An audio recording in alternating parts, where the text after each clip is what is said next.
Good afternoon, everybody. Welcome back to Other Minds and Hands. Today, Maggie and I are returning to Rings of Power at last as we've finally received some content here.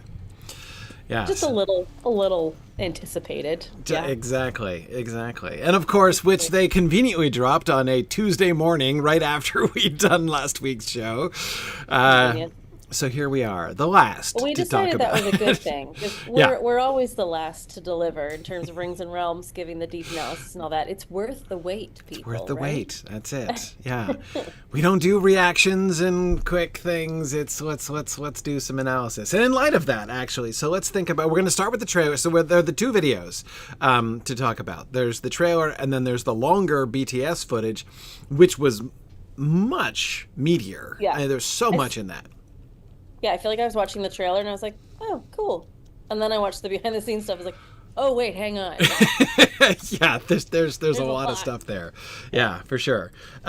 So let's start with the trailer though, because the trailer is kind of the sort of the lead product. And the thing I want to talk about, and Maggie, I want to hear a little bit more from you before we begin, because I feel like I never fully really understand trailers. Like, I've been fooled so many times by trailers because, you know, like, I see something and I'm like, especially the thing that I have like become vaguely suspicious of, but I still never really process it quickly enough, is the way that audio and video is combined, right? So like there'll be like people will be saying and talking about things and you'll be seeing images on the screen, and those often don't really have anything to do with each other.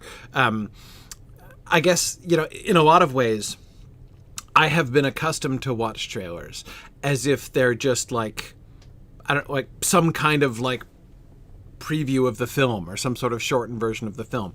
But of course, like the making of a trailer, this is an art of its own, right? Yeah, I mean, these are independent departments in film companies. Like, people that don't necessarily have anything to do with the filmmaking are the ones that are cutting the trailers. And there's always direction from the showrunners and the directors on how to do that, and lots of versions to go through, and sometimes storyboarding and all that stuff. So it's not like it's completely separate, but it's a separate art. It's a separate process. It is still adaptation, but there's usually a much more direct purpose for it. And when you go to IMDb and things like that, and you watch the different trailers, you'll see like teasers 1, 2, and 3, the extended trailer, the international trailer. That's where I start to find things really fascinating, because you see the different versions. And it's like, what was the purpose for each of these? Why is the international different than the national? Why is it showing that? What is a worldwide audience going to be more open to that an American-based audience is not? And yeah, so playing around with that kind of thought stuff. With this, I think this will be a lot of fun, because it's been a long time since we've seen these guys. So there's a fair bit of just reintroduction happening in this trailer, while also planting some seeds for what's next. So it's kind of like, hey, remember this world? Right. We're going to show you all of it by skimming the surface. Right. And not really tell you much story-wise. Because, I mean, I don't know about you, I didn't really think there was a ton of plot development. Well, not plot development exactly. Though I did find, so sometimes when I watch a trailer, the vague impression that I get is that I'm seeing a like pastiche of cool things, right? Yeah. Like, here's a bunch of shiny objects that you might be interested in. Right. There's a really cool flipping move that is just going to wow exactly you. Right, kind of like just spilled out on the table in front of you, hoping that you will go, ooh, like I want these things. As Sharon is suggesting, in some ways almost like a book cover, right? Which is designed to get your attention and, you know, want to pick it up and take a look. But I always think that good trailers aren't just like that, aren't just a hodgepodge of shiny objects and cool-looking images. And I'm not saying that I, have necessarily firmly concluded that this is a good trailer, but I will say that this trailer does seem to have a particular theme and message, right? I like trailers that seem to be emphasizing it, like, let me tell you a thing about this story. Like, here's kind of what this, not necessarily what this story is about in the sense of all that this story is about, but like, here is a thing that you can get about this story. And of course, sometimes I have found those very misleading too. But I think there's a definite trend in this trailer. So let's just do it once through. Okay, so this is going to be a little bit challenging because since she and I are meeting together on Zoom, and that's really complicated, she's not able to see the video in real time. So I'm going to watch it with you guys on Twitch. Yeah. But I'm about 30 seconds behind what's happening. Interesting. It'll be fine. I've watched it enough. We'll roll with it. The one thing I will say when you're watching the trailer is trying to take a step back with the trailer as well. So like take a look at visuals really like fuzzily. How does light change? How do colors change? You know, they're telling a story through all of that. And the music of a trailer, I think, is really interesting. So not just watching what we're being shown, but taking in all of the other elements that are in this trailer as well while we watch it through. And then we can talk through bits. Right. So, for instance, just looking at this opening shot, right, the very first frame of the trailer before we even push play, and following the advice you were just giving, the lighting is one of the things that really strikes me here, right? Yeah. We've got the bright light. And of course, knowing what we know about Middle-earth, we know what direction we're looking to. This is facing east. Like, clearly, this person who is certainly Sauron is standing, Charlie Vickers as Sauron, right? Standing on the Ethel Duoth looking towards Mount Doom to the east, which means that on the left is the rising sun, right? So we're getting like the dawn of a new day on the left-hand side, but the right-hand side of the picture is almost totally black, right? Though we do get that line of light that goes across and into it, right? So it's not just a two-tone thing. There's mixture of the light and the darkness, which sort of centers on the swirling cloud around Mount Doom, which is dark but laced with fire, right? It's a beautiful shot, and when you think about it in terms of like concept art, doesn't this just look like something that you would purchase as a still? Yes. It's quite iconic. It's really satisfying. It follows rules of thirds. It does all those things that we've talked about. I think this was also the last shot of season 1, wasn't it? Yeah. So we're really picking up where they left off. And that's the other, from a narrative standpoint, that's the first message, right? Yep. Remember where we ended? Like, this is where we ended, right? Didn't you want to know what happened next? Well, here we go, right? So it's rooting us in what we know. Yeah, exactly. Druid's Fire, the dawn of the new darkness as the sun rises. That's the really cool thing there. Okay, all right. So I'll go through. Maggie, since you're not watching it live, I'll narrate a couple things as we go through, and then we can kind of go back and talk about them. Or you just start talking. I'll watch it with these guys, and you lead off, so then I'll catch up by the time you're there. The infiltrating darkness. Oh, yeah. Ancient and powerful has returned. Durin declaring it. Oh, yes. Kind of love the ooze monster. Spider-Man. I'll tell you what I love about the ooze monster in a second. Yes, it looks like Venom. I understand. Reminder of all of our heroes. Way inside your mind. Right. The rest of him slithers in. Oh yeah, staring off at Anatar arising. I think he has been here. Love it. I think he's been here among us all along. Oh, thank you for saying that.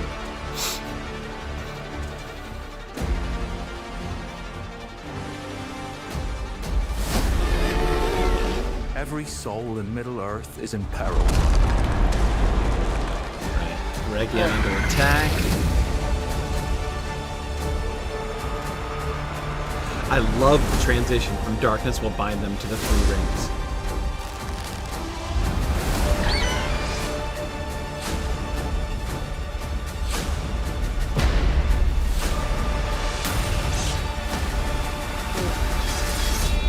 He's Sauron. It's actually a very good exercise to watch it with us.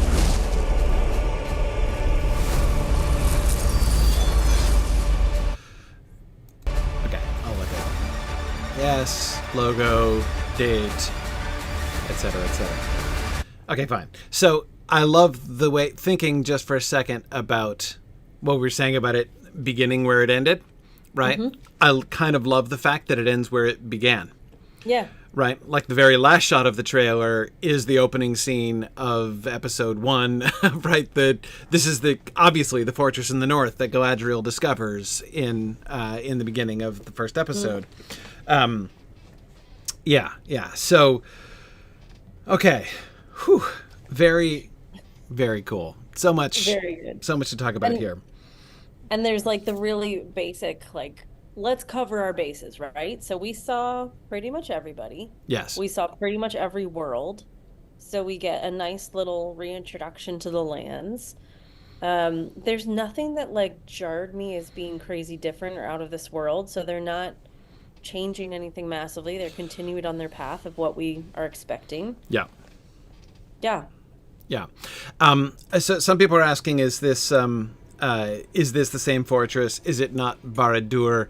No, I don't think it is Barad-dûr. I don't think this is ash instead of ice. The reason there are two reasons I think that. One is that just look at the mountains around. These are snow-covered mountains, right? I do not believe that that's just ash coming up. Second of all, why would ash come out of Barad-dûr? Ash would come out of Mount Doom, even though it would be, of course, perfectly plausible for Barad-dûr to be covered in ash because of its proximity to Mount Doom. Still, like, ash is going to emerge out of Barad-dûr. Why should it?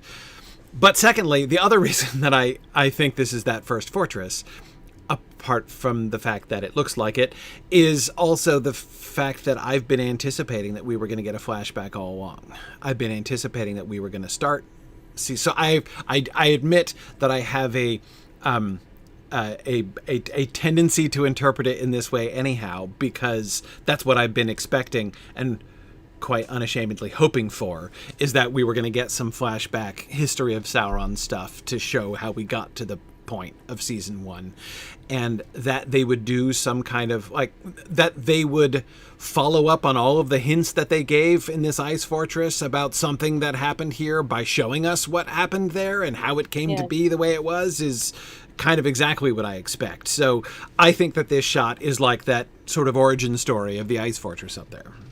Nice. I like that too, because it's making that first scene from the first episode of season 1 way more impactful. It's not just a random bit. We're going to really take you there. We're going to dive deep into that. Oh, and we like a deep dive, so that's good to give it a bit more context and a bit more depth. Yeah. And the thing that interested me that I didn't, like, although I was expecting flashback, what I didn't expect was this. So first of all, notice if I can get the right frame. Okay, right there. Notice the mountains in the back are already covered in snow. Right, so this is a cold and wintry landscape. The mountains are but we've got running water in the front, and some frost-covered but still like existent plant life in the front hand, and then we've got the explosion out. So the idea that the frozen waste wilderness in the north that they were going through is in some sense artificial, is in some sense caused by something presumably connected to what Sauron did, right? Is interesting. That I didn't see coming. I thought it was just like, it's in the extreme north, right? So it's, that it's really cold up there didn't seem to me to need explanation. But anyway, that's interesting. And the way that they juxtapose it with him being, Anatar under arrest, and then he, turns out his hands and whoosh, we get this explosion, right? Which are clearly not connected in time. But anyway, that idea of like Sauron doing something and releasing that, it's a really interesting juxtaposition there. And also, like, worth noting, just again in trailers, like, it doesn't mean that action is actually what caused this. It means for the trailer that was convenient and it was a helpful cut. It could still be that his hands twisted and caused this, but I we don't think can't so. really, yeah, we can't assume that that's exactly what happened. No, I'm about 98% sure that Yeah. those two scenes are not in fact the same. But anyway, but still the idea of like he's doing something, right? I expect in the show when Sauron has got, when Anatar has swords pointed at him and he turns his hands out, that something is in fact going to happen. But I assume it's not the northern fortress exploding. But people are asking about Anatar. Yes, Highlander. That's exactly. I've been saying this. We were told by the showrunners 2 years ago that they were going to use the name Anatar. Like I've been telling you guys, Anatar's happening. Like I've never been concerned that Anatar wasn't going to happen. And they told us that they got permission to use the Anatar name. They had to get special dispensation because, of course, the name Anatar is only in Unfinished Tales, and that's not part of their rights. But of course, the Tolkien estate can grant permission for them to use particular. Like they can ask for permission, and sometimes they can get it, and they did get it for Anatar. Have you seen this comment? Is that true that they were going to call him Steve and Tolkien estate relented? That's the joke that they told. Yeah, I assume this is like not word for word how it went down, but yeah, exactly. No, the joke that they told. Let's just pretend that's how it went down. That's great. And they told us that joke too, that like they said they first went to the Tolkien estate and said, can we use the name Anatar? And they said, no, it's only in Unfinished Tales. You can't use that. And then they were like, okay, so we're going to call him Steve then. And then the Tolkien estate was like, okay, fine, you can use the name Anatar. that was the story that they told. Fair enough. Yeah. Anyway, like it's I don't know exactly how the negotiation went, but that's the funny story. Great. But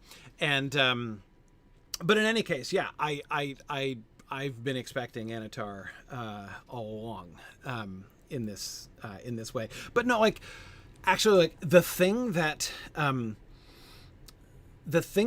story illustrates. I mean, it illustrates it in a comical way, but the thing that story illustrates is like to remember, like the Tolkien estate, who are working with them throughout the making of the show.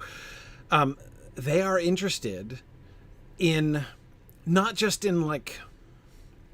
I know I should be cautious. I don't want to offend lawyers by using the word lawyering as a verb, in some kind of unpleasant way. But they're not just lawyering the situation. Like, they're not showing up just to make sure that they don't, do things. They're wanting to, like, they want the Tolkien stories to be represented well. Like they're invested in that. And so in a case sometimes it means like, we're not going to give you permission to do this because we're going to protect until like the Silmarillion or the Unfinished Tales stuff is like, ready to go on its own. We're not going to give the rights. We're not just going to let you throw that in on the side, right? We want justice to be done to that. And so it's good for them to protect things in that way. At other times like this, they're like, okay, like you can't, like it is known, like from the Lord of the Rings, which they have rights to, it is known that Celebrimbor and the elves of Eregion were deceived by Sauron in the making of the Rings of Power. Like that story, the story which is attached to the name Anatar, is present in the Lord. You can put that together in the Lord of the Rings, and so therefore they can tell it in this show. And I think it's very laudable on the part of the Tolkien estate that they were like, you know what? Yeah, like technically you don't have rights to the name, but it's okay. Since you can tell that story anyway, we're willing to let you tell it right, to let you tell the full version of that story. And that's great. And that's really, it's a comforting thing to think about. I mean, obviously we're not behind those doors and at that conversation exactly, but so often you hear about these things being so black and white of, no, you don't have the rights to this, you can't do it, you have to pay us for that. Yeah. And it's just showing us more and more that this is not necessarily that situation. Of course, there's an element of that. Like, this is a business and they are protecting this thing for their own financial priorities and everything. Of course.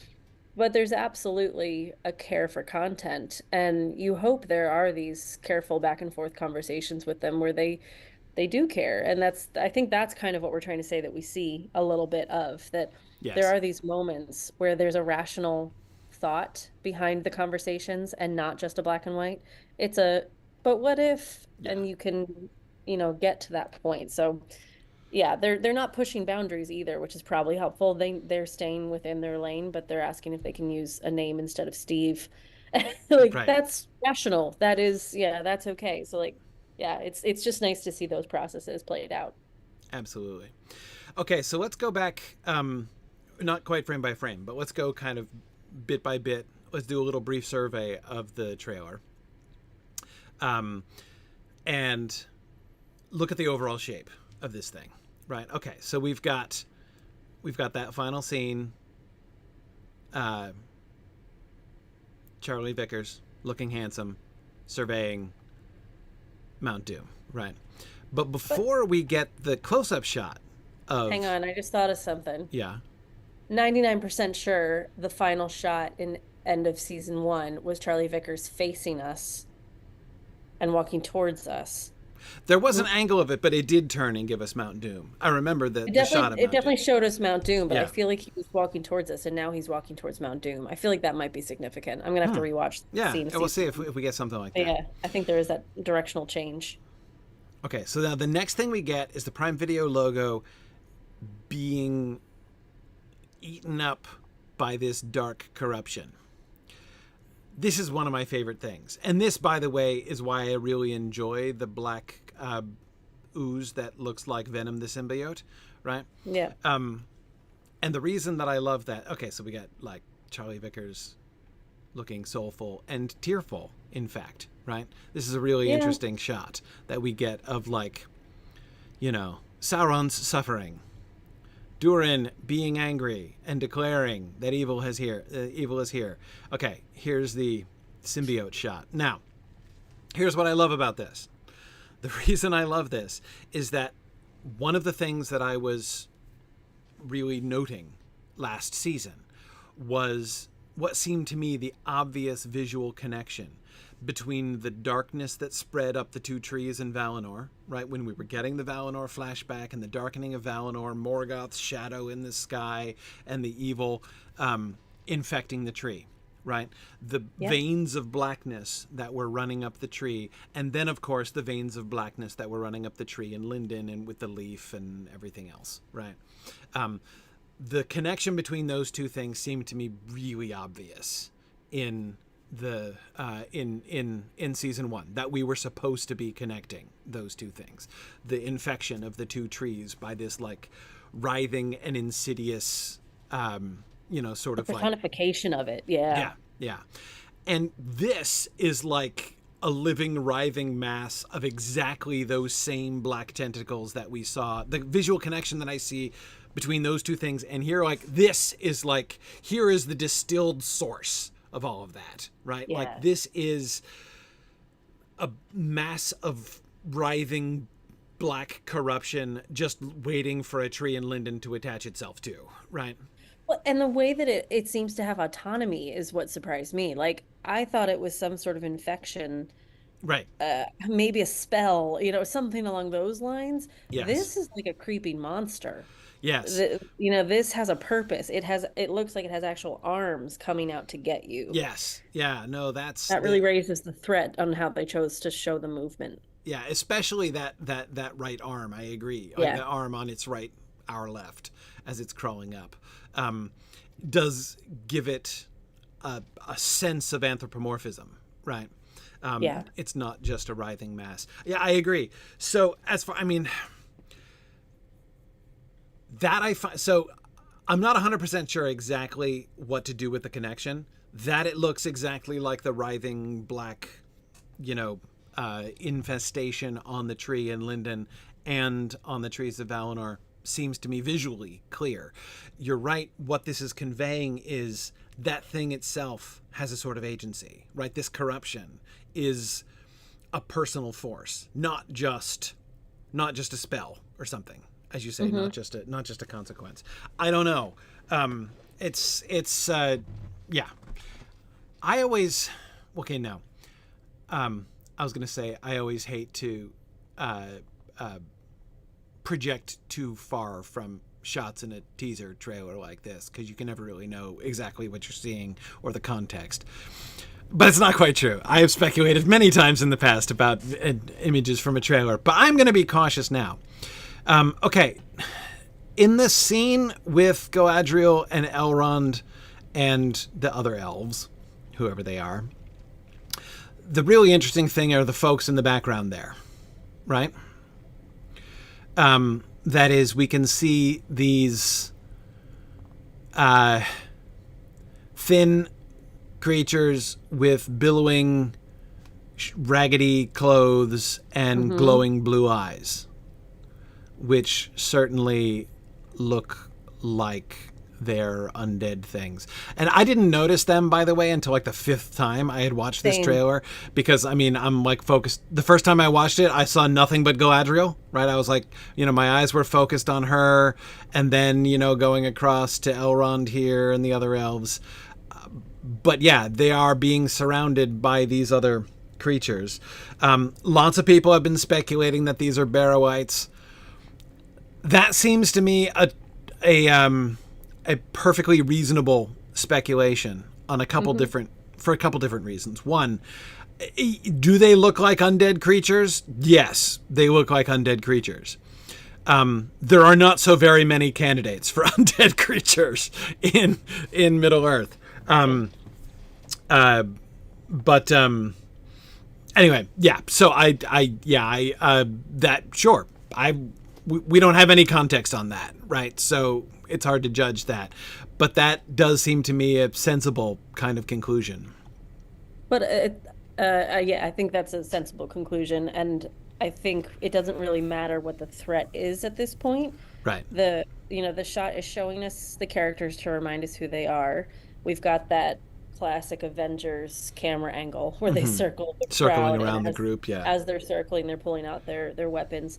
But I think that does a big purpose. It's drawing those people together as a team. We know that Elrond and Galadriel are now fighting side by side against a mutual threat. Like that's a pretty big deal to realize that that's who we are, because no part of Elrond was a war person in the last season. Yep. So bringing him into this role is a big step. Yeah, exactly. Now, to address the obvious question about why would there be Barrow-wights, I don't know. I mean, again, we don't know enough. I'm gonna wait to invest too much in that until we see more than a shot like this. Even there's another shot where we can see them even more clearly in the BTS footage. But anyway, they didn't clarify it, so I don't think we need to know yet. No, I don't think we need to know yet either. But is there a world in which I think that can make sense? Yeah, kind of. So for several things I would point out on the Barrow-wight. Here are my first thoughts when I, first heard Barrow-wight speculations. Number one, location is correct. We're in Eriador, right? We could very well be in the general Bree Old Forest area. No reason why not. That lies pretty prominently between Eregion and Lindon. No reason they shouldn't be in that area at some point in season 2, right? Secondly, were the Barrow-wights connected specifically with Cardolan? Yeah, they were, but not exclusively. That the Barrows predated Cardolan is explicit. That there were Barrows on the Barrow Downs before the people of Cardolan from Arnor went there. So that the Barrow Downs are an ancient burial place of humans seems to me, if not explicit, almost explicit in the text. So that there would be. And then the other thing is, as Sharon was just pointing out, Sauron is known as the Necromancer, right? So that they would have some kind of connection between Sauron and the dead makes sense to me. So again, conceptually speaking, that they would want to establish that connection between Sauron and necromancy, or the undead in some way. I could buy that. I mean, his the history of Sauron as necromancer, though underdeveloped by Tolkien in a lot of ways, other than the name, he never really shows Sauron anywhere doing necromantic things precisely, right? But anyway, yeah. So Druids Barrow-wights aren't like champagne. They're sparkling skeletons. You guys are clever. Oh, right. That they they're not like champagne, so they don't have to be from that one region. Yes, I don't know. I think the true Barrow Whites are really from the Barrow Downs, and any other are just shambling undead. But yeah. Anyway, I don't know. In any case, like, so do I think like there's a world in which that can make sense? Yeah. There are ways in which, and oh, by the way, one other random thought that I have that I would want to share on this. The Barrow Whites are a really old element of Tolkien's imagination. Like, we see Barrow Whites. Barrow Whites predate almost everything in the Lord of the Rings, and a whole bunch of things in his mythology as well. The poem, of course, the place where I would point to most specifically is The Adventures of Tom Bombadil, the original poem that he wrote, The Adventures of Tom Bombadil, on which that whole sequence in The Fellowship of the Ring was based. That poem he wrote a long time before, and he wrote that poem a long time, and the Barrow Whites feature in it, like the. And the whole spirit of that poem, it's like he's dealing in that poem with various different like English countryside folklore and like traditional stories and things. So the idea, you can find barrows in the UK, like old barrows, like old Anglo-Saxon barrows or earlier prehistoric barrows, right? You know, in a country that has places like Stonehenge that you just go and discover in a field, right? There are, surprise, surprise, going to be legends about things like Barrow Whites, you know. There's literally one, like when I first got a car this is a diversion, but when I first got a car in the UK, I just wanted to drive around the Isle of Anglesey, which is North Wales, and find all those brown signs, which are like historic markers. Right. So all the brown signs that like my bus never went past, I just drove around, and I like off at one called Bryn Kelly Vu, parked in the side of a field, walked past a bunch of cows, turn a corner, middle of a cow field with sheep grazing on top of it was a barrow, and you're welcome to walk on top of it. You can go inside of it. Like, you think about this in the US, and it would have had a gift shop and a parking lot and an entrance Right. fee. And it was literally just in a cow field, and it's from 3000 BC. Like, yeah, these things are everywhere. So they're very much not just a historical site, they're part of the landscape, and you really do just stumble upon them and 100% feel things there. And they still hold pagan ceremonies there at the solstice, and they still bring offerings, so people will make a point to go there for a purpose and leave something behind. So they're still powerful spaces that I imagine in Tolkien's time that would have been even more common knowledge and an awareness of.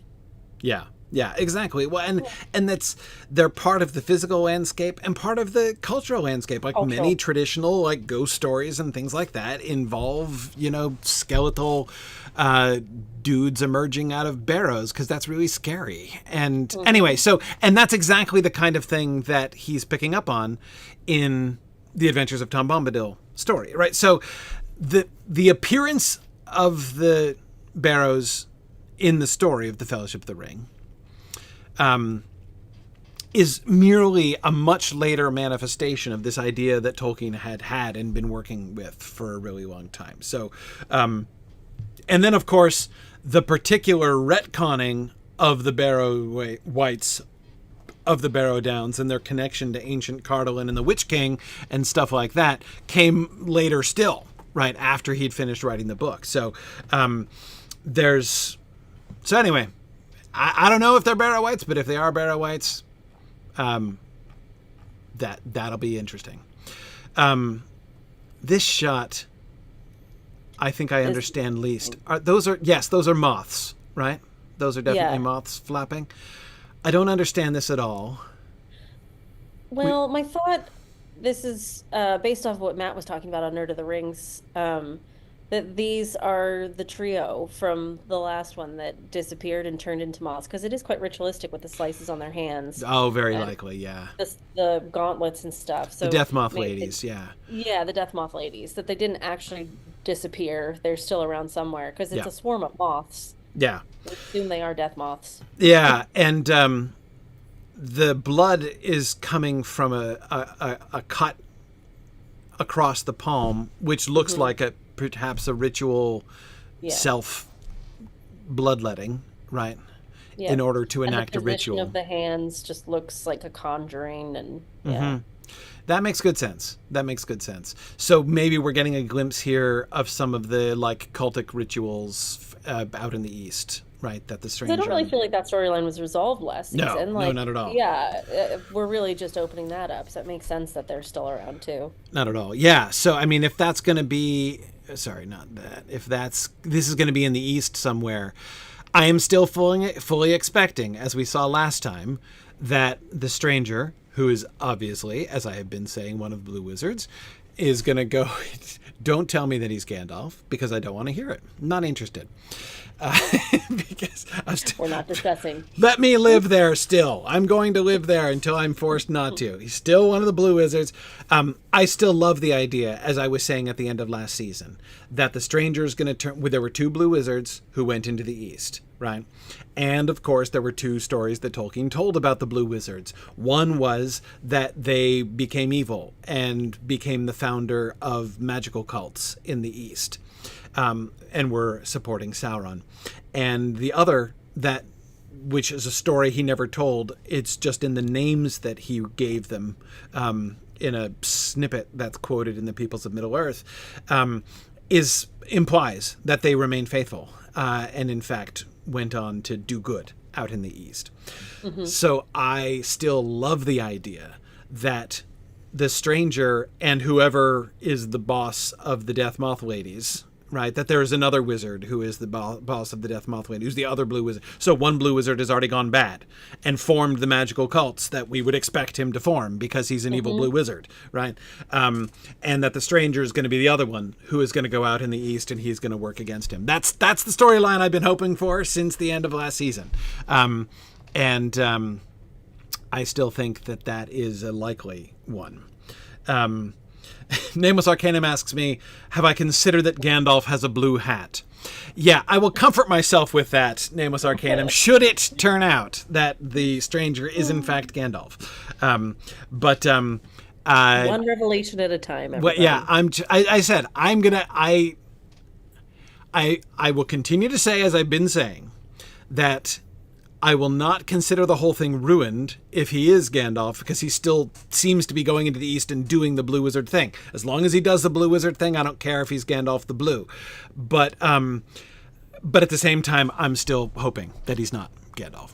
So hold on to that, Corey. It's not been proven. It's not been proven. I refuse to accept it until I'm forced. Okay.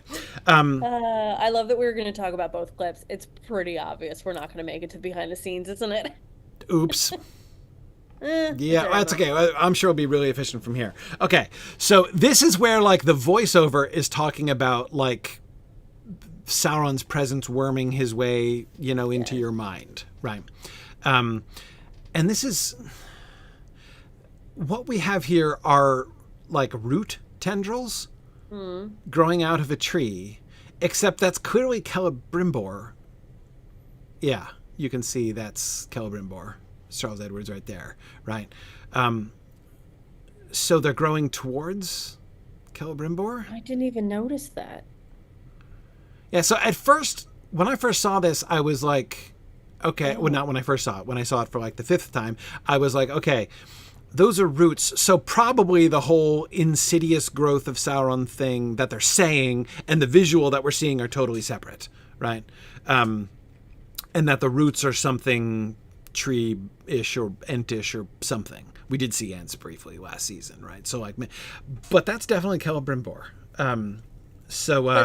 Yeah. I didn't think of this as a peaceful thing. I thought of this as a sinister thing. Oh yeah, I agree. Yeah, I agree. We're seeing that coming into this realm with the soft low lighting. Interesting.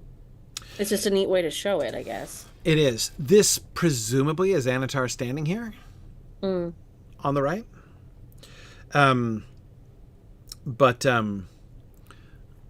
Yeah. I wonder how much we're going to get. I'll be really interested to see how they handle Anatar and Celebrimbor's relationship. I think that's going to be really fun to see. And note that they haven't kind of led with it. they lead with this like insidious threat. And this, by the way, the roots here are obviously visually supposed to be picking up on the symbiote creature, right, that we saw before. Yeah. With the insidious little fewer things going on. We get the immediate transition to the orcs marching. And it's interesting because this looks like one of the early shots in season 1, like back when Mordor had trees, right? But Mordor does not have trees anymore after the eruption of Mount Doom. This means that the orcs must have left. So this is the orcs marching somewhere. But of course, it's also possible this is a flashback. So I don't want to be. Is that a troll? Yes, definitely a troll there in the background. Also interesting to note at this point, like we had the roots that were sinister and the monster that was sinister and the moth ladies we didn't really see, and Anatar there that I thought was a tree until you watch it 3 times and realize it's probably a person. Like none of our threats have had faces. They've been very subtle and creeping. They're not super subtle. Ever since we saw Charlie Vickers' face close up with the teary eyes at the very beginning, right? Like, I think the main thing we're supposed to be getting from this is the feeling of being unsettled. Yes. It's not naming our threat until the very end when it's very blatant, but it's just giving us this sense of discomfort the whole time. One thing I would point out also, notice how that reverses things from the first season, right? The first season was about being unsettled, but being unsettled in a way that was constantly, to be honest, sometimes tediously pushing us towards trying to guess who Sauron actually was, right? We started with the shot of Sauron looking at Mount Doom and then the close-up of Charlie Vickers' face, right? We know who Sauron is, right? And yet, you're right, there is this sense of vague unsettlement, right? And what I'm saying is the dynamics of the relationship between the viewer and the characters seems to me to have shifted significantly in season 2, right? Whereas in season 1, the difference, if anything, was that we knew Sauron was around, right? Lots of people were like in denial about the idea that evil was in fact present, and we did know that. So that was one piece of information we had that many of the characters didn't have or didn't believe. But it was being kept from us who Sauron was, and we were supposed to guess. Now we know.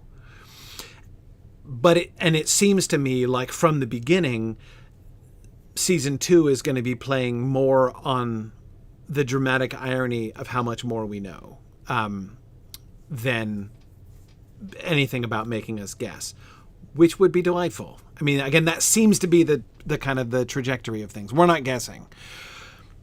But we're seeing, but the people are still guessing, right? They still don't understand all of these things that are going on. Yes. Dr. Benway, I still see no answer to the question of why Sauron was on the boat.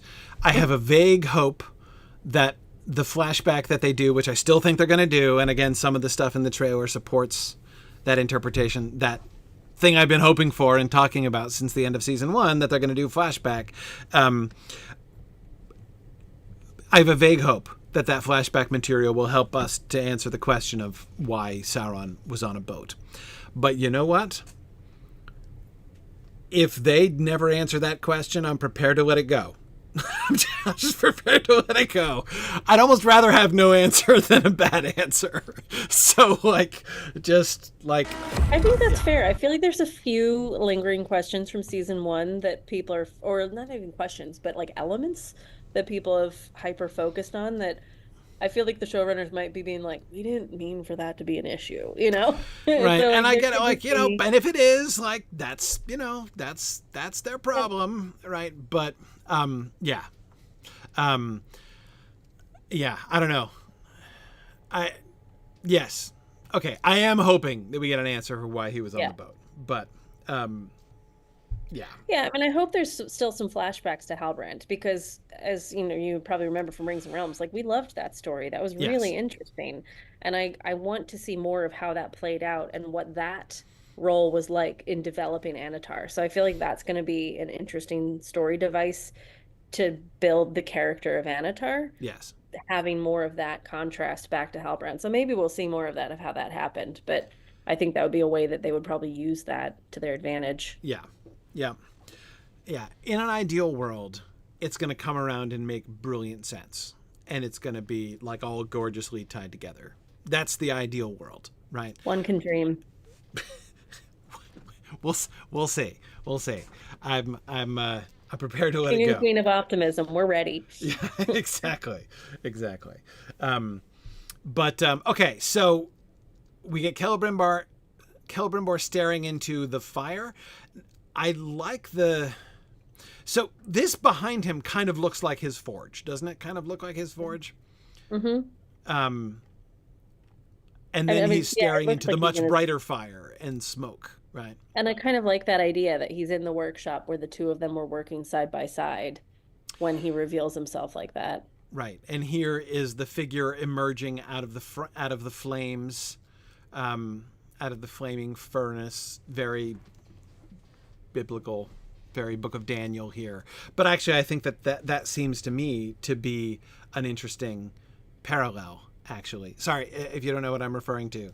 Book of Daniel, people thrown into a fiery furnace and survive and walk out of it. So like living people emerging out of the fiery furnace, biblical thing. But yes, I agree. Visually speaking, it does look like the Eye of Sauron, right? You've got like the glowing eye with the human figure being the pupil, kind of like that. Yes. The idea of him, what I like about this especially, Anatar is supposed to be a divine figure, right? Anatar is not just like some elf who convinces Celebrimbor that he's his BFF, and the two of them start a pet project together, right? He calls himself, he says that he's been sent from the Valar to help him. So he reveals himself as this, as this powerful being, and Celebrimbor buys that. As indeed, it's perfectly plausible. Is it reasonable that messengers from Valinor would come in human, like in anthropomorphic shape, in the shape of one of the incarnates, to Middle-earth in order to help? Yeah, that's kind of exactly happening, right, with the wizards. So yes, the giver of gifts. He is. So this is cool. I like this. I'm glad if we're interpreting this correctly. I think that's really interestingly done. The cut to complete black is really interesting after that. And having the dark scenes before and after that just really contrasts like him coming out of the light. But that light isn't comforting because of the dark on either side of it. It does feel quite sinister that he's not coming out of a warm white light and making us feel good. He's coming out of a warm white light and making us feel creeped out. Yep. Yeah, exactly.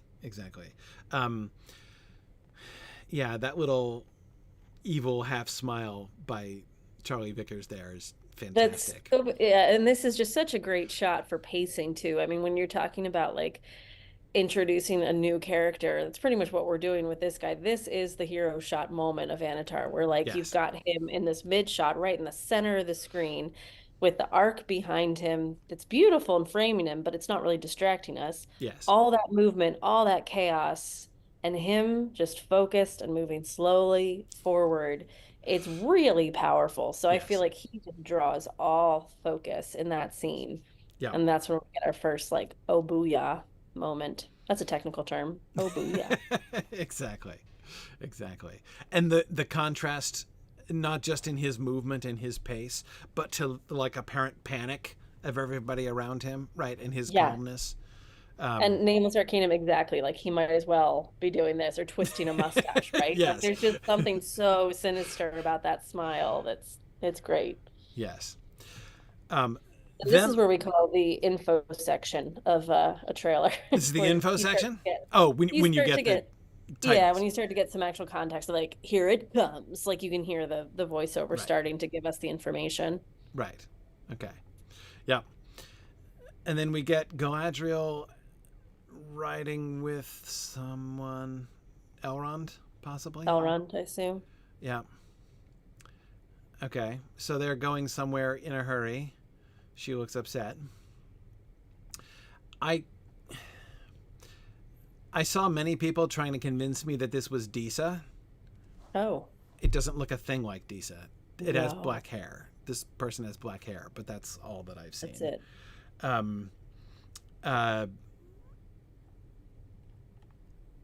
I'm... Oh, Muriel. Yeah. Yeah, it's... Oh. No. I don't know. I don't know who this is supposed to be. I don't know what that is supposed to be. So let's just think of... We have... Let's just call that a threat moment. A threat moment. That is certainly a threat moment. So we have 2 points of reference for a sea monster like this in this show. One is a point of reference from The Lord of the Rings, namely the Watcher in the Water. And this has exactly 2 things in common with the Watcher in the Water. A, tentacles, and B, it's in the water. The other point of reference that we have is the Numenorian one. Not only did we get that sea dragon thing, but we also got that, remember that wall, that mural of Numenorians fighting a sea monster?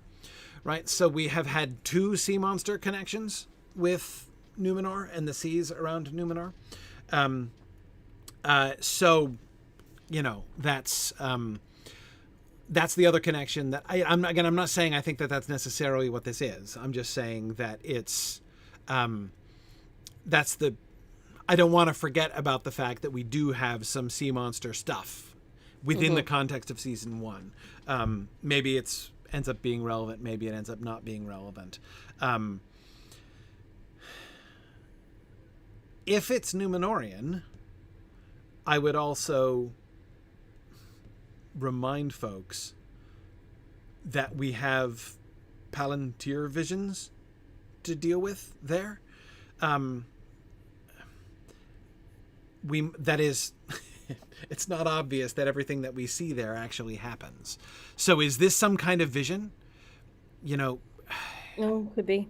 is that Muriel? I don't know. That doesn't look like Muriel. It's certainly not Disa, but... That's certainly not Disa. And there's no real lines that make it look like it's fantasy or other world, you know? It looks of this world. It also looks like somebody's bait there. Yes. Though I think to catch. it looks like it looks like one of the tentacles is wrapped around the ankle of this person. Well, I thought that was like a chain anchoring them and she's being used, or that he's being used as bait. It's possible. Who knows? It's possible, but it looks like the tentacles, the ends of the tentacles are very slender. So it looks like that could be a tentacle. If so, that suggests Watcher in the Water a little bit more, because the Watcher in the Water pulling Frodo by the ankle. What is up with the Watcher in the Water, and why would we get the Watcher in the Water? Why would the Watcher in the Water be eating anyone? Where is the Watcher in the Water is the bigger question. The Watcher in the Water is presumably somewhere in the deep places of the earth still at this point. Could we get underwater scenes in the deep places of the earth at some point in this season? Sure. Why not? Yeah. We could totally do that. So it could potentially, this could be potentially far below Khazad-dûm, in some deep place beneath the world, where this is either the Watcher in the Water or like the progenitor of the Watcher in the Water, for all we know. Possibly. But as you say, a threat moment, for sure. And it's held for what, 3 seconds or something. Like Less, I think we hold longer. Yeah, I think we hold longer on the person underwater. Yes. Than we do on this threat moment. So the whole thing is just to kind of keep us unsettled and to move us into the next. Yeah. Right. As JJ is asking, is this to the Watcher what Ungoliant was to Shelob? Yes, very possibly. So right, this could be any number of things. This could be a flashback. This could be a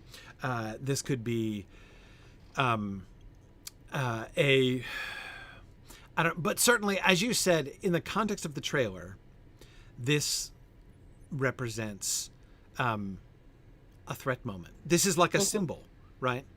Of like the little tiny, vulnerable, possibly already drowned people, and this enormous threat coming towards them, about to swallow them whole.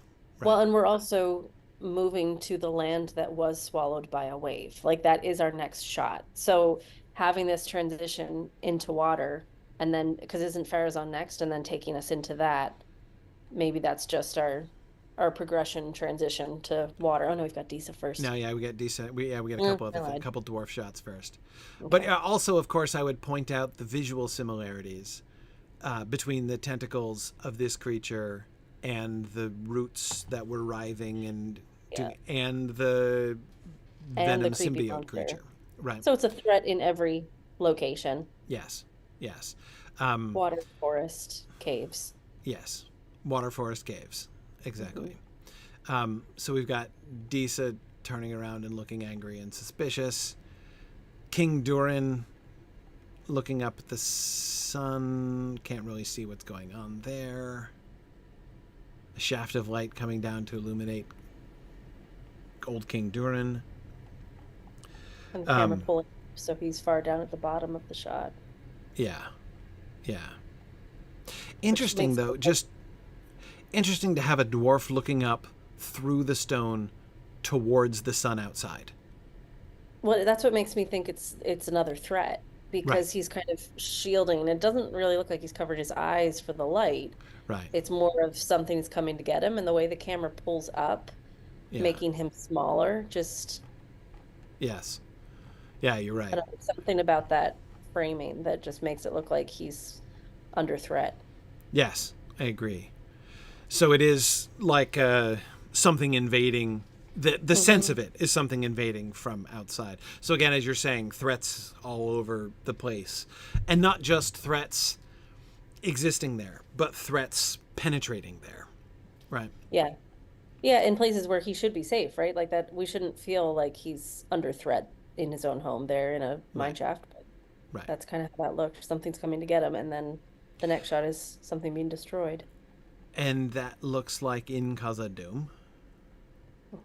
Huge stone crushing bunch of people and bridge. That's a We good can't shot. see anything about what caused it. Those people don't look like... These other people don't look like soldiers? No, it's a meeting. We've got two groups of people meeting each other at the middle of the bridge here, right? Are they? It looks like these... I'm The getting people really on the close to left-hand it. side are all facing this way, and the people on the right-hand side are all facing and moving that way. And then maybe. we've got the isolated figures in the center, Yeah. which look like they might be meeting and talking, some kind of parley or something like that. It kind of looks like. And then wham, ambush, booby trap, something horrible, and the whole bridge starts to collapse. Yeah, And they run, and the light fades. and they run away. Okay, yeah. So, but anyway, thinking back here to your Durin thought, right? Oh, Barking said maybe it's different dwarf factions to get their rings. Possibly, could or be. some kind of discussion about that. I mean, we know that there's tension among the dwarves, right? We were left with the king banishing young Durin, and Right. so we know that there are now, at the very least, there are these like two political poles in the dwarf context, right? So that there's something there, yeah. Yeah, who knows? I'm just saying what it vaguely looks like. What this scene, what this shot here vaguely looks like. This is Elendil in armor trying to reach something, but he's struggling against people. I don't know if he's leading a rebellion or if he's being overtaken by it, but some kind of Numenorian strife. Some kind of unrest. Yes. And this reach. idea of him, Like the shot is all of the reaching, right? It's all about the hand in the foreground, right? You can barely see his face. I watched this. It wasn't until I paused it that I could even tell who this was, right? So the focus is not on its being Elendil. It's on struggle and striving towards something that you're not able to achieve, it seems. Then we've got Galadriel in this lighting, which should be familiar to us. This looks like the lighting after the eruption of Mount Doom. Remember those total red scenes with her covered with ash that were in like the advanced stills that we were getting before the show came out?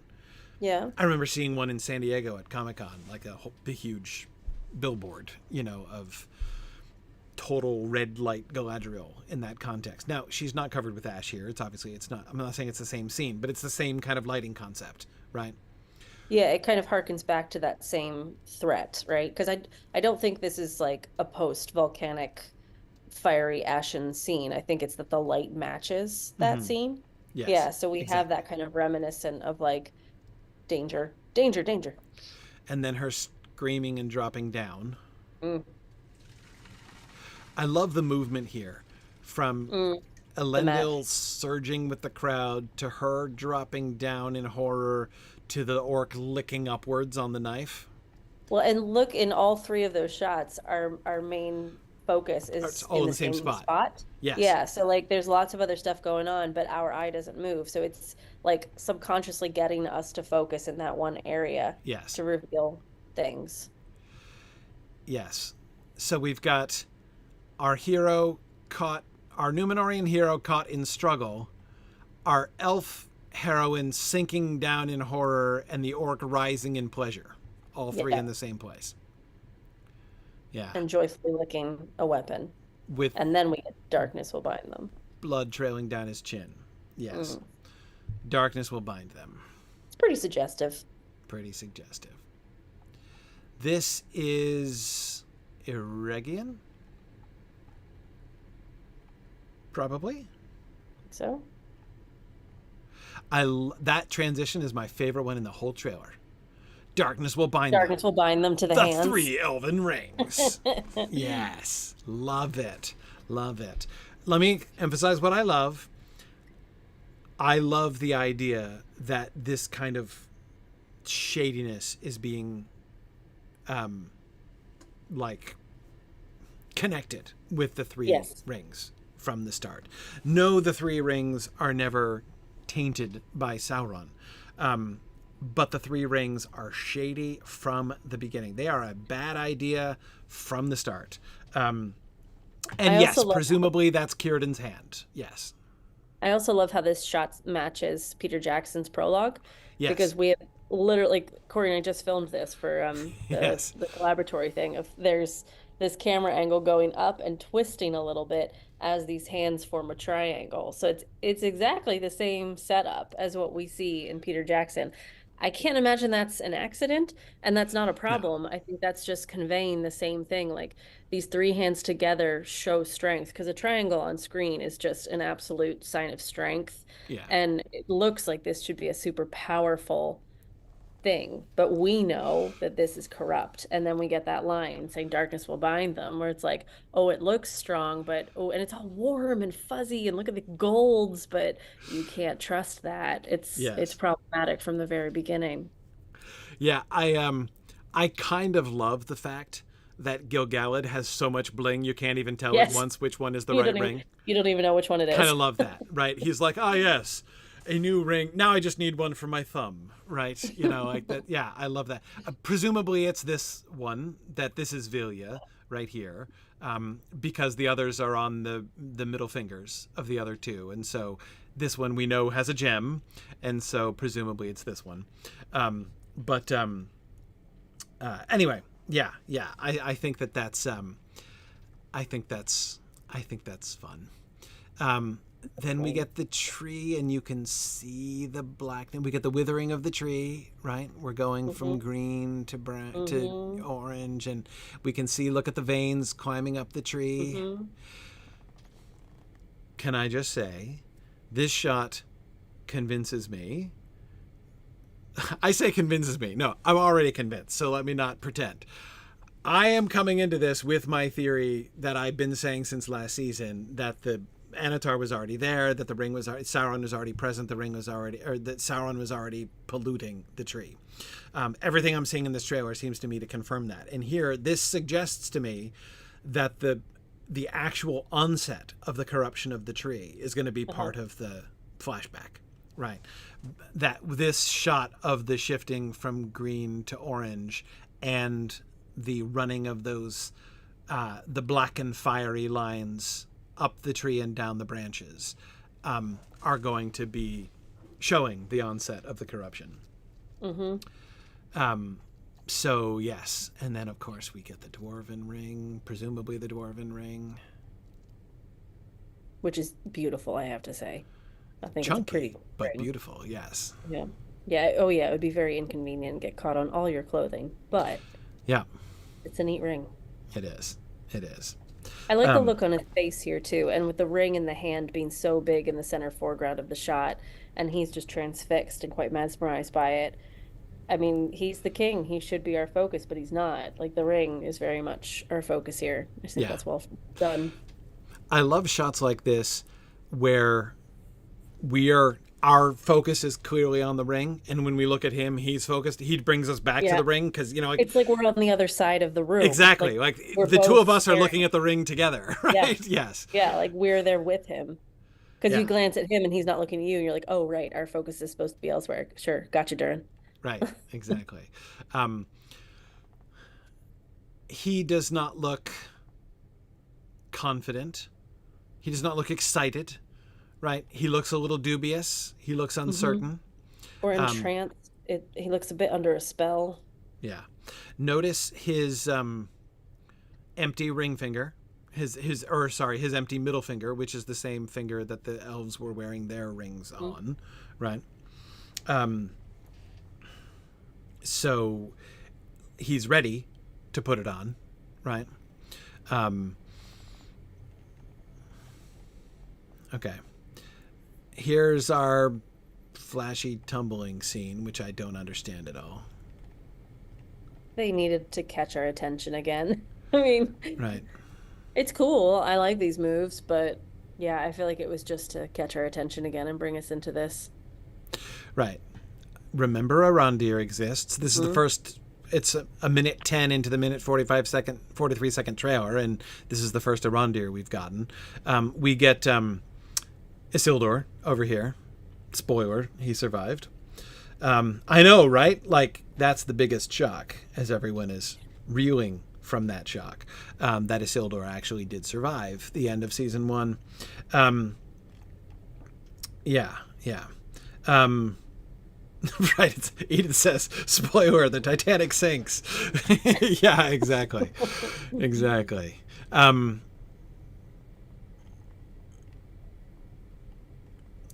Numenor again. Now here comes the eagle. There was a lot of confusion about this, which I thought was actually kind of interestingly conveyed. Confusion about whether Pharazôn was riding the eagle. Right. There were some, because the one shot fan art that came out of this, right, looks like it. He could be dismounting it, but it clearly does not seem to have a rider when it's coming in there. There you can see its two wings spread and its back, which does not seem to have a rider on it at all. Nor do we see a rider here, and I think we can see the back of Pharazôn's head right there, as he's in the front. You've got a crowd of people, no rider on the back of the eagle, nobody peering. So, I mean, the eagle is by itself. He's there. And again, when you watch it full speed, I totally see why that was people's first reaction, that it looked like he was dismounting the eagle. But I think he's up in the front here, and he's facing the people and drawing his sword. I would not, people have, been wondering if he's going to, like, kill the eagle. I would not be shocked to see that. That what we're seeing here is our Pharazôn, who may be our Pharazôn yet. He might not be our Pharazôn. He may still just be Pharazôn. I don't know if he's king, but that he's gonna that what is happening here is an act of defiance against the eagle seems to me quite clear here. I would agree. And I feel like it's setting us up for a shock value moment, because I could see this being, it looks like they're aligned. It looks like they're in alliance. Like the eagle lands, he's standing in front of it like they're partners. And then him to turn around and kill the eagle would be a very like, oh my God, he's not a good guy. Like that would be a very effective moment. So I can see that that's what they're setting up here. And of course, I love this shot in how this frame almost makes it look like he has eagle's wings. Right? I mean, he looks like this angelic winged figure right there. You know, this angel of vengeance. Positioning. I mean, especially when it's a CG character, like they can put the CG character wherever they want. Yes, exactly. So I think that's clearly intentional. This idea of like this says to me something about like Pharazôn's vision for like the ascendance of the Numenorians, right? Them kind of filling that role. Yeah, you're right, Highlander, that he doesn't any longer have his like bunch of Boy Scout badges, his guild badges. Yeah, you're right. So maybe that's our sign that he's maybe he's king by now. I think it's very possible.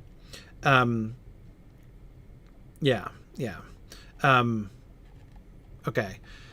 And we finally get Theo again, weeping. Remember him. There's a bit we can infer from some of this stuff, can't we? I've been expecting Bronwyn to die from the beginning.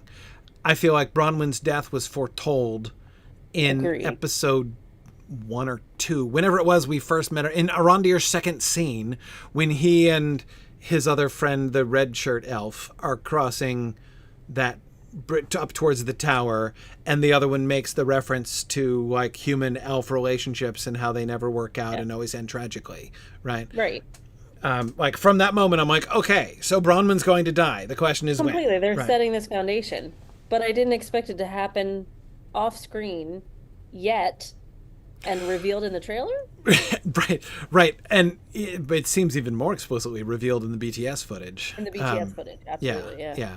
But I think this is, so when it happens, I don't know. Do I believe that Theo is here weeping for his dead mother? Yeah, that's my suspicion about this. We get Isildur looking bloodied and looking up.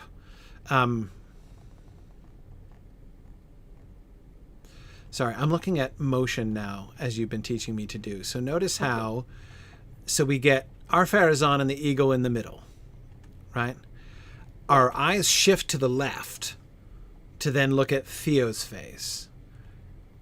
And the camera comes slowly in towards him. Tiny pull, but then we get the rising motion of Isildur looking up. Like we're directed up, right? And with the white light coming down from above in this shot, looks like a hopeful move from Isildur, right? He's beat up, but he's looking up, and there's white light up above him, right? That looks like a hopeful thing. I still think of that as a threat moment, because it looks like the same shot of Durin. Right. Thinking of that Durin. The camera angle's different, but it's still like what's coming. Is how it's well, you're probably right and I'm probably wrong, because what we get up above is immediately then death raining down upon people after Isildur looks up. Now, again, he's no reason to think these two are in the same place, right? But again, just thinking of the logic of the transition there, he looks up and then we get flaming trebuchet shot falling on what must be a Regian. No, what is certainly a Regian. Yeah. Big tiered elvish city on the river. And an army invading it. Which is fascinating, because this has to be Sauron invading Eregion. Which tells me Celebrimbor is probably going to die by the end of this season. Which is sooner than I expected. Okay.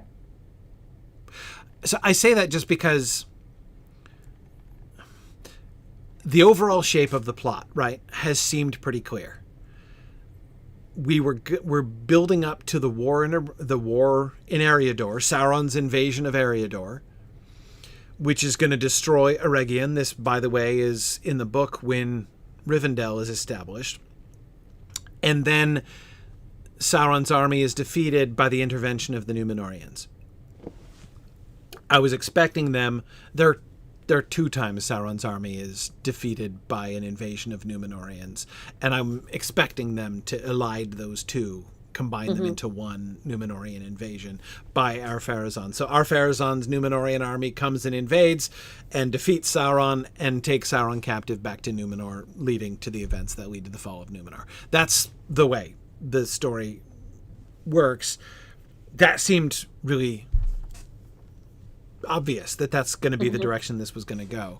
I was not expecting this in this season. This is much sooner than I thought. Yeah. I was expecting this for the end of season 3, frankly. But okay. So that's really interesting to me.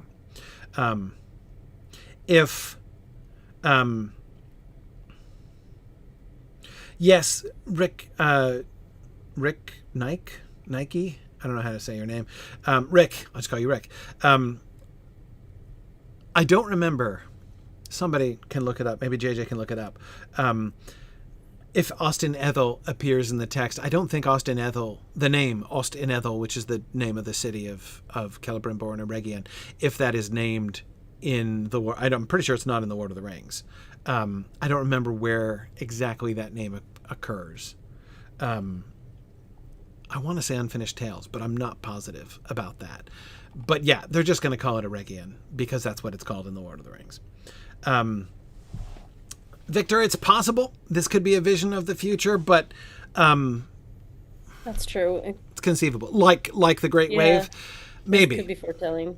Maybe, but. And again, we're trying to speculate. You know, editing could mean anything. We're trying to speculate like what this is storytelling, but what it's showing us again in the trailer is threat upon threat upon threat. Yeah. Things are looking pretty bad for the good guys in every space. Yeah. But I pause on this because this shot, I think, tells us more about the overall plot of the season than any other shot here. Assuming this isn't a vision of some sort, which I don't know how many times they're going to play that game, but assuming this is real and present tense, then it tells me that Sauron's invasion of Eriador and his destruction of Eregion, and therefore presumably the death of Celebrimbor, are going to be happening at the end of this season. By the end of this season, yeah. I can't imagine that then the entire following intervention by the Numenorians and taking of Sauron captive to Numenor then happens in this season. That presumably would be afterwards. And as far as the Celebrimbor banner thing, Maggie, what that's referring to, there's a gruesome image that Tolkien depicts that Sauron and his armies, after they take Ostin Ethel and kill Celebrimbor, they march with Celebrimbor's corpse as a banner, like tied to a pole. So they parade his corpse in front of the army as a banner as they march north. So the question is, are they going to do that? Are they going to show that? Yeah, are they going to show that in the show? I wouldn't be shocked if they did. Yeah, I wouldn't either, just hearing the description. Like, you'd want to use a visual like that if it's that powerful. Yeah. Hopefully they're not, overt and gross about it, but... Right. Yeah, right. Right. And also, yes, Varking mentions poor Narvi, who lost his friend Celebrimbor. This seems to me to solidify the idea that we're going to get the collaboration with Narvi and the gates of the doors of Durin, right, in this season. If Celebrimbor is going to be dead by the end, then it's going to happen, right? Now's the time, right? So, right. So yeah, I think that's very likely. Yeah. I mean, that seems almost certain, and I think almost certain that we're going to get it as well. The fact that I think the odds that we don't get the Doors of Durin are almost nil because we're we were set up for it by showing the, boring old-fashioned doors of Durin, in that, like, they showed us that approach to Khazad-dûm for a reason, right? That first walk by Celebrimbor and Elrond up to the doors. We're supposed to know that approach. And just in case we didn't make the connection, they solidified it with the quotation from the Peter Jackson film, the thing that Gimli said as he was approaching those same, those doors, like, from the same direction, right? So, anyway, yes, I think it's pretty clear that we're going to get that. Anyhow, all right. Now we have new Adar. Moment of silence for... Moment of silence. But for new Adar fits the bill. The necessity of the recasting. Yeah. Maul was so fantastic in that role last year. Just loved it. But Yeah. stuff happens. We'll give the new guy a chance. Yep. Recasting is fine, but we can still be sad. Exactly. Yeah. Exactly. Okay, so we've got Adar leading an army of orcs. Hey, we get the stranger finally. Yeah, they held on to him till the end. Yes. They held on to him and the Harfoots. And the Harfoots, yes. We've not gotten any of that. Other than the Death Moth ladies, which was indirect. Yeah, and also quite different, differentiating from season 1, that was our main focus. We opened with that Shire type feel, and we have now left the Shire. You know, like, they're still around. We're going to get a little nod to them, but they're not taking front stage. Yes. That we're seeing Rune here. Mm-hmm. Pretty clear. What exactly he's doing, we don't know. Driving his little stick into the ground. Creating an anchor for a windstorm, maybe? Those look like they could very likely be Harfoots. If so, it looks like there are definitely 2 of them.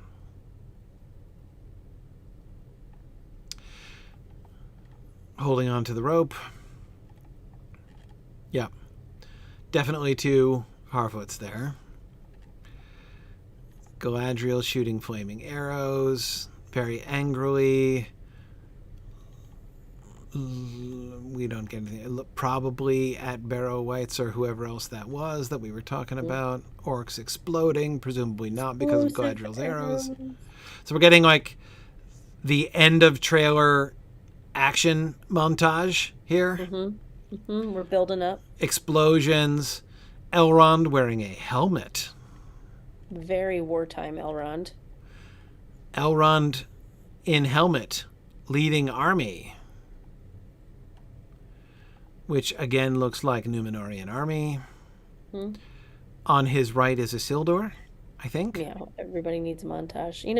You'll definitely see that in most trailers. Like, towards the end, action's just going to build. So you're going to get these shorter edits, lots of little chop shots. So it's just building our excitement here. Burning all the rings. And yes, there are 9 rings there. Yes. That seems clearly to be the 9. That is Celebrimbor not on his best day. All of the 9 in Celebrimbor's hand is interesting. His releasing of the 9 and apparently casting them in the fire is interesting. Yes, I think he has a bloody nose there, Edith. Yeah. Yes. Yeah, maybe he's the spell's been broken. He realizes how much he's helped. Yes. The problem. That problem? Yes. Oh, man. That problem right there. I love that outfit. I know. The black and gold. Oh, man. Their whole design scheme for Anatar and the swoon factor is pretty strong. Yes. And there's Celebrimbor with his bloody nose and bleeding head and everything.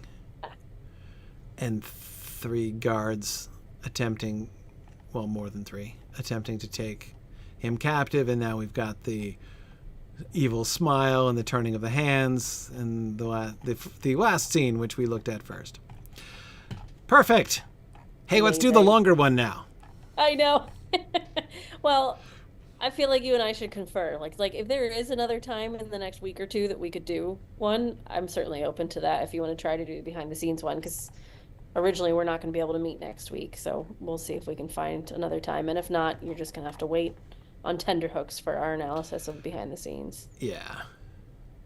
It was always ambitious to try to do them both. Hang on a And second. I don't want to rush it, you know? I enjoyed that process. Yes. Answer, no, I don't think Celebrimbor's missing a hand, though he certainly looks injured. It's his left hand that looks injured. And the bloody nose in that shot previously, like he's been through something. Yes. Be a little It's ruffled up. I don't think it's a stump. I wouldn't, nothing could be likelier than that Celebrimbor has lost a finger or more here. Like that I could easily believe.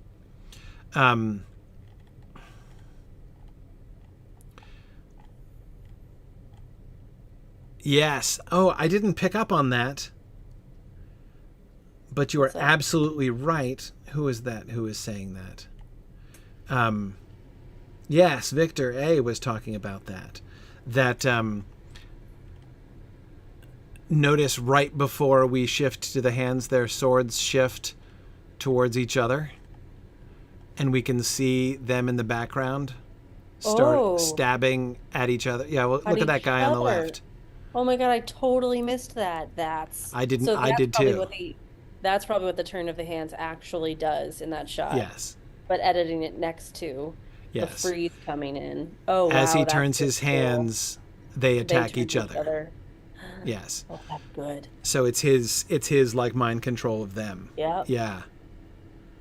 Yeah, and this guy is also clearly like he's just stabbed the other guy and then goes back, and I think he's just been stabbed at the same time. So yeah, we're going to see all the guards drop dead.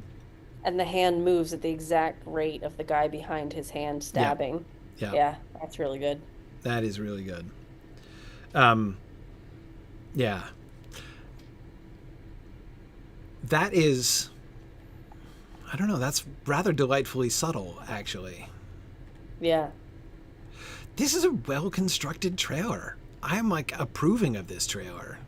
You know, I am in analysis. I have to say, when I first viewed it, I was very underwhelmed. I wasn't upset or angry. I was just like, oh, okay, there it is. But going through it more, this is how I feel about Rings of Power, though, too. Like, yes, you watch it and I enjoy it, but then when you go into it, you're like, wow, there's a lot happening there. Yes. But I also don't like, it's also like why that I don't blame that people haven't picked up on certain things, because it's so subtle sometimes that it's an amazing fan service and fun for us to kind of unearth. Yes. But you don't necessarily catch it just on viewing it. Yeah. And it's one of the reasons why I have been enjoying the show, because I enjoy the process of talking about the show. Yeah. And since that's what I do anyway, I'm glad I enjoy that, right? That's fun to be able to enjoy that. As we've always said, it doesn't matter if we like the show or not. We really like talking about it. Right. Well, we're going to have to talk about it, whether it's good or bad. So, you know, and whether it's interesting or not interesting. And it's much better to be interested than bored for the next 10 years talking about this, or however long it's going to be. Exactly. Yeah. So, yeah, there we are.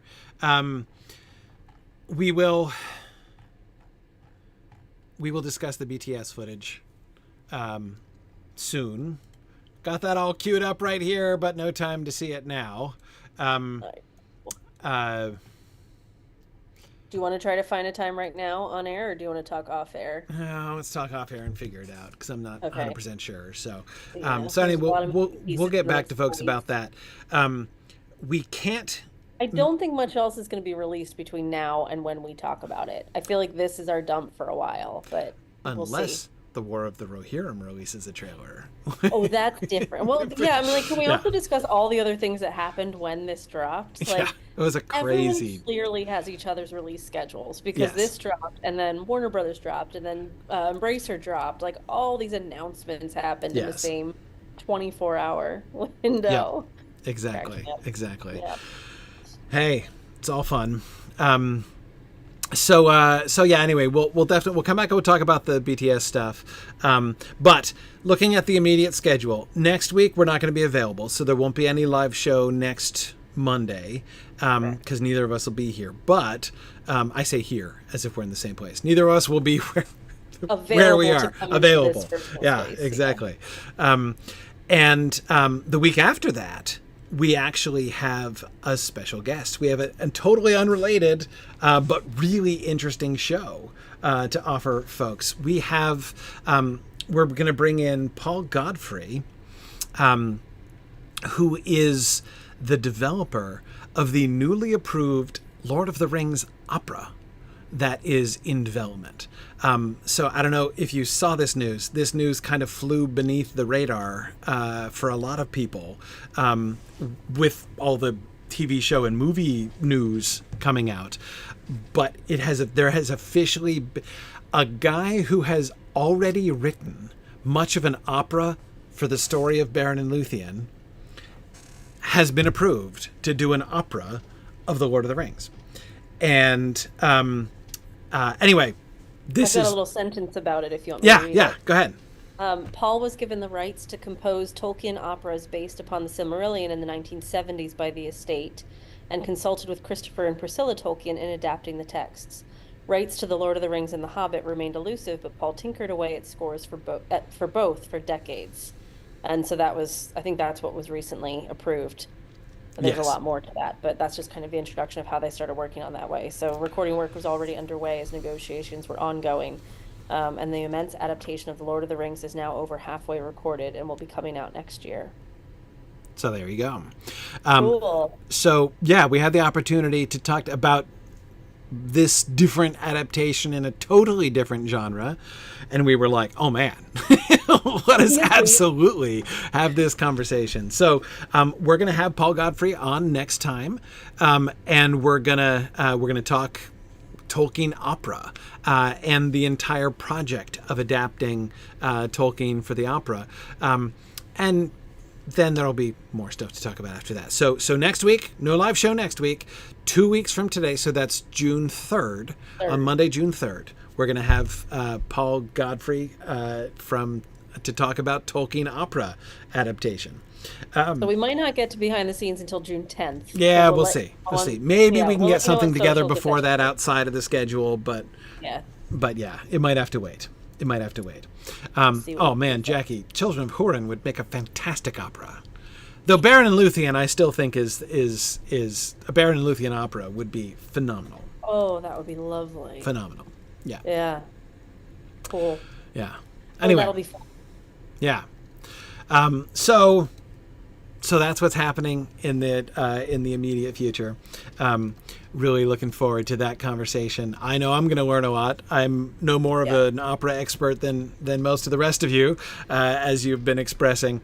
I don't know much about opera either, but I'm fascinated to hear about this. So that's what's so fun, talking to other people that is their proficiency, but the content is something that we do know. Yes. Okay, this sounds great.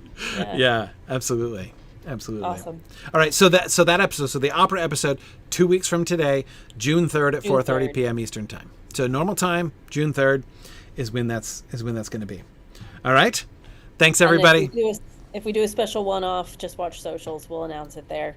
Yeah, exactly.